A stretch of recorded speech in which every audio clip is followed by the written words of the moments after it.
mulai dari atas sampai di bawah itu melakukan pembohongan, dan sampai pembohongan itu melakukan pembubaran FPI. Jadi kita melihat begitu kuatnya peran Irjen Ferdy Sambo ini bisa mengakibatkan pembubaran FPI. Untuk kilometer 50 ditinjau kembali karena yang melakukan itu adalah Satgasus 50 dengan misi-misi yang sangat berbahaya, memecah belah bangsa, melakukan kegaduhan, menganiaya, pembunuhan, melakukan makar. Ini adalah gaya-gaya yang dilakukan, gaya-gaya komunis. Mereka sumpah prajurit tak lain dan tak bukan nggak boleh dilepaskan daripada ketuhanan Maha Esa. Tapi yang mereka lakukan adalah kejadian kebiadaban yang luar biasa, kesetanan yang luar biasa, sehingga patut harus ditinjau kembali kilometer 50 yang berkaitan dengan yaitu kasus daripada Ferdy Sambo ini sangat berkaitan dengan erat.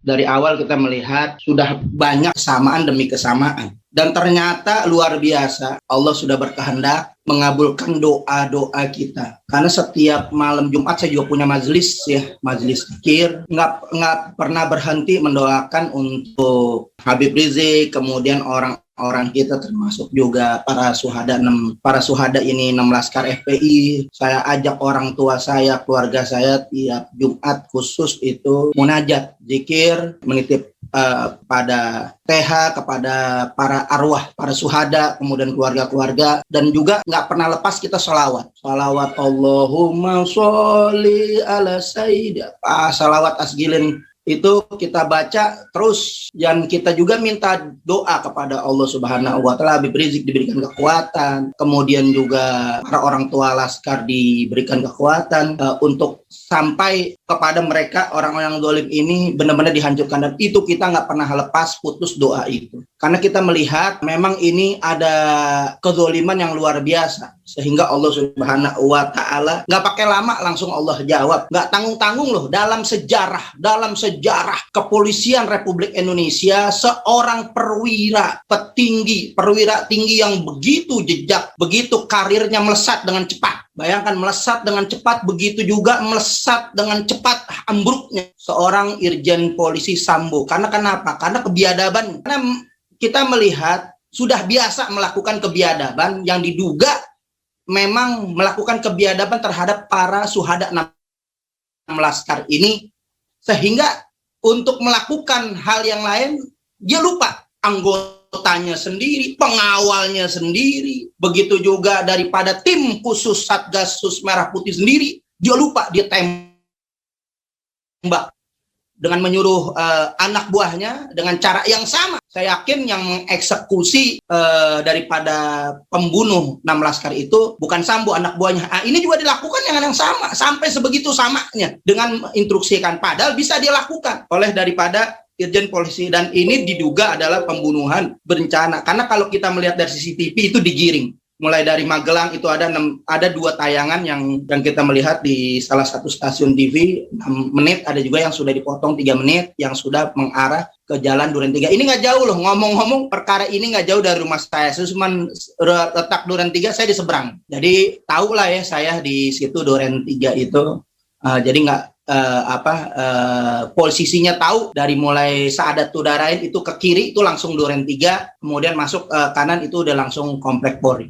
Nah, dari situ kita melihat ternyata apa yang dilakukan ini pelaku-pelakunya percis semuanya yang terlibat daripada kilometer 50. Dan ini ternyata kita nggak tahu kemarin menerawang-merong siapa pelaku. Siapa pelaku, apakah ada tim khusus yang ketika membantai kilometer 50 yang memang sepertinya Satgasus ini rapih menyimpan bangkai begitu rapi ya, sehingga kita nggak bisa sampai ada tim khusus. Ternyata di Polri itu ada tim khusus yang melakukan tindakan-tindakan boleh dikatakan mafia di dalam tubuh kepolisian. Kita nggak duga penjahat berdinas, bajingan berdinas memakai institusi negara untuk kepentingan oligarki. Karena apa yang dilakukan Satgasus ini merupakan daripada perpanjangan oligarki, mengatasnamakan institusi negara. Ini yang sangat berbahaya.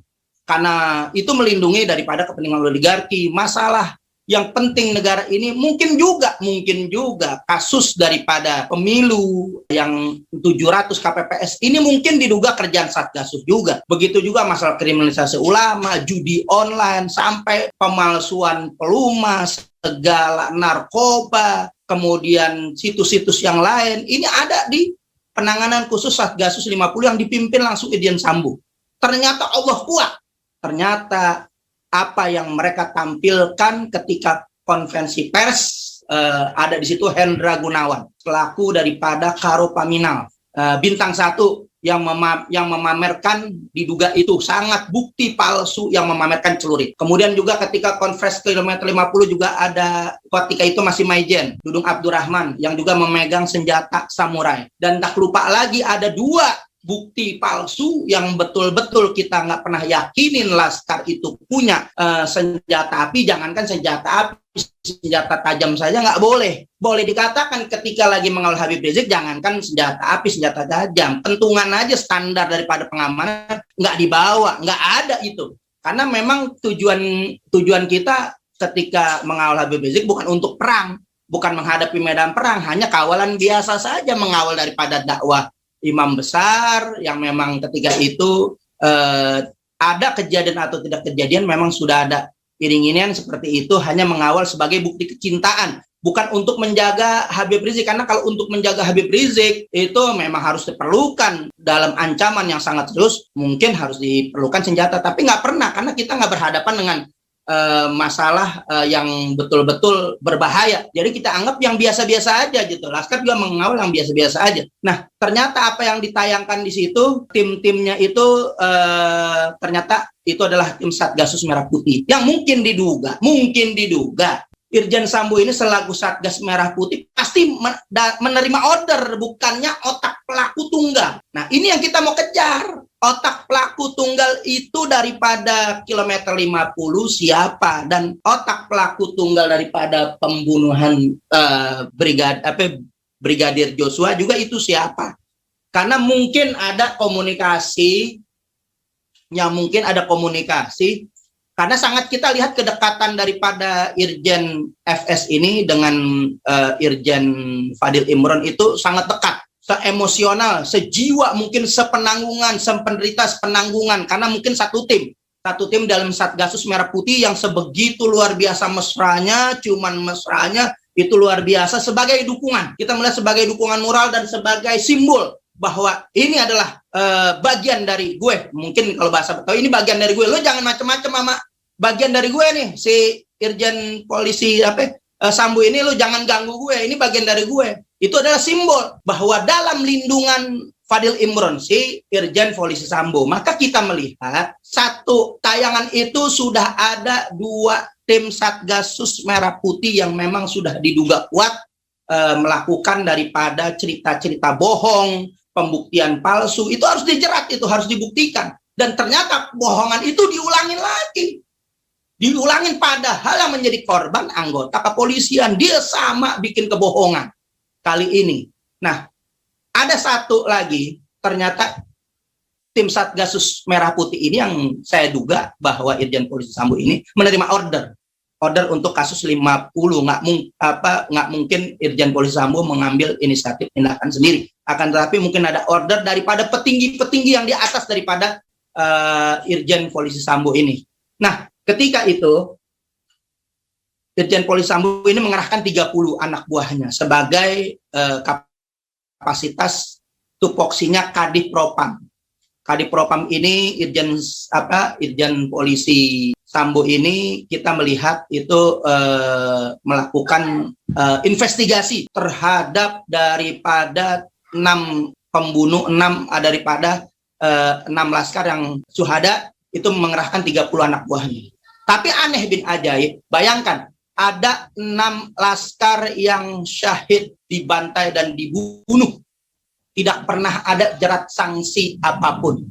Selain pengadilan memonis bebas yang diduga memang itu dagelan yang luar biasa, yang makanya keluarga syuhada yang terlibat pada pengadilan itu nggak pernah hadir karena itu sudah dagelan semua. Ini kebohongan demi kebohongan, rentetan pasal berlapis kebohongan yang sangat dahsyat. Mulai dari atas sampai di bawah itu melakukan pembohongan, dan sampai pembohongan itu melakukan pembubaran FPI. Jadi kita melihat begitu kuatnya peran Irjen Ferdi Sambo ini bisa mengakibatkan pembubaran FPI. Jadi dipikir ini jasa yang begitu luar biasa, Ketua Satgasus daripada Irjen Sambo ini begitu dahsyat luar biasa, sehingga membuahkan prestasi. Dengan kasus kejadian ini puncaknya dibubarin FPI. Nah, kita melihat meminta untuk ditinjau kembali sebagaimana yang disampaikan oleh Kiai Haji Hidayat Nur Wahid, untuk kilometer 50 ditinjau kembali karena yang melakukan itu adalah Satgasus 50 dengan misi-misi yang sangat berbahaya, memecah belah bangsa, melakukan kegaduhan, mengenai pembunuhan, melakukan makar. Ini adalah gaya-gaya yang dilakukan, gaya-gaya komunis. Padahal mereka mempunyai sumpah prajurit. Mereka sumpah prajurit tak lain dan tak bukan, nggak boleh dilepaskan daripada ketuhanan Maha Esa. Tapi yang mereka lakukan adalah kejadian kebiadaban yang luar biasa, kesetanan yang luar biasa, sehingga patut harus ditinjau kembali kilometer 50 yang berkaitan dengan yaitu kasus daripada Ferdi Sambo ini sangat berkaitan dengan erat.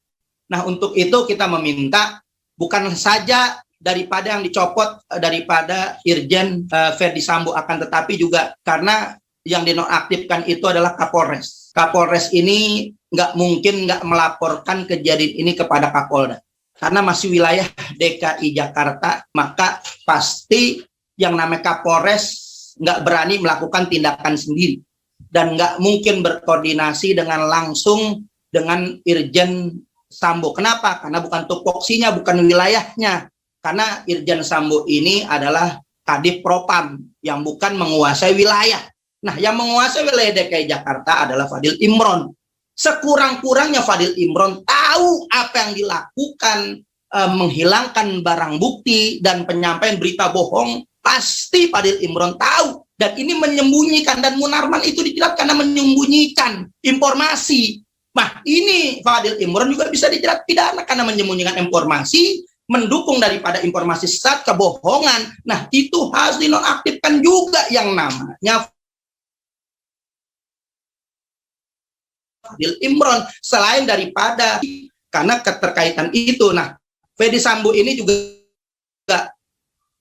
mempunyai ada 2 kewenangan, Kadipropam dan sebagai Satgasus Merah Putih, maka ditinjau kembali bagaimana peranan-peranan itu bisa terjadi agar semuanya menjadi jelas benderang. Ini harus betul-betul disisir. Kepolisian Republik Indonesia harus disisir, Satgasus Merah Putih ini harus dibubarkan, begitu juga diganti daripada jajaran-jajarannya, karena ini sangat berbahaya. Saya yakin masih ada polisi-polisi yang masih berketuhanan Maha Esa, yang tidak melakukan kebiadaban, yang tidak melakukan kesetanan yang luar biasa, membunuh, membantai anak-anak bangsa demi untuk kepentingan, diduga kepentingan oligarki, yang memang tugasnya Satgasus Merah Putih ini sangat berpolitik. Ini adalah unsur, ini kita melihat juga kuat. Ini adalah kepentingan politik yang dahsyat luar biasa, kepentingan politik yang biadab, kepentingan politik mungkar yang menghalalkan segala cara. Ini kemungkaran yang paling mungkar. Akhirnya Allah Subhanahu wa taala berfirman, wa makaru wa makarullah wallahu khairul makirin.